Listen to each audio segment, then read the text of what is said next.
Christmas. Thanks for joining us. I'm Jeanette Roche. This is Alberta Weekly.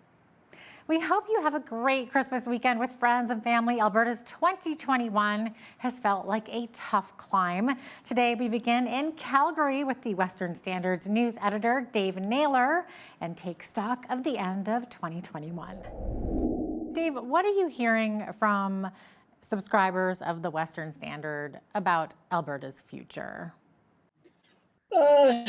Right now, I think they just want to get rid of COVID. They want to get life back to normal. Downtown Calgary, where our newsroom is still deserted. Numerous office towers, I think 17 or 18 of them are absolutely empty. The street problems with crack addiction and whatnot do seem to be growing. And Albertans are fed up with COVID restrictions, and they want to get back to work. They want to go into the office. They want to see people again. They want to socialize. So I think for the most part, the end could be in sight. We could see it peering around, and I think everybody's just wants to get this next 3 weeks over with, get into 2022, and start focusing on a new beginning, and get the economy going again. I think overall people are feeling fairly optimistic. They just want to get this year behind them. I can't believe that 2021 is already coming to a close. I mean, 2020 went by so fast, and now 2021's gone. Let's hope that 2022 is much better. What signs of a turnaround are you seeing for Alberta?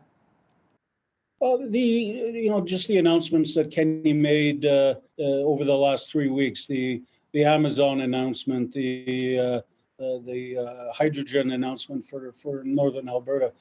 These are firms that are showing that they're willing to invest billions and billions of dollars into the Alberta economy. Jeff Bezos didn't become the biggest gazillionaire in the world by being foolish with his money. Amazon are filled with smart people, and they obviously studied this setting up shop in Calgary. They studied it hard, and they made the decision to come here. So when you see corporations like Amazon investing in the province, it does give one hope for that they're leading the charge, and when others see Amazon coming in, they too will follow. Alberta Health Services says that it's pushing back against misinformation online, which is saying that kids in our province are being hurt by the COVID-19 vaccine. Now, Dave, they're saying that no children have been hospitalized, and of course, the latest data says that more than 60,000 kids between the age of 5 and 11 have received their first dose of the COVID-19 vaccine. Anything to weigh on there? Well, it's shocking to me that the internet has false information on it. Is it shocking? No, I'm stunned. The Children's Hospital here in Calgary had been full of children who had suffered side effects from having their vaccination. Just not true, says Alberta Health Services. It is okay to question the AHS because they have been caught in lies sometimes. If you remember, a few months ago, they initially said the death of a 14-year-old was COVID related, when in fact it turned out the poor child had stage 4 brain cancer, and that's what killed him, unfortunately. Do you think that we'll see more private health care coming to Alberta between now and the next election? I think it's probably inevitable, Jeanette. They've got to get these waiting lists down somehow. They've canceled 30,000 surgeries since COVID became an issue in the hospitals. So the only way to get that list down is a combination of public-private. Let the clinics open and run privately, and bill the province. That way, people get in quicker to get their hip replacement.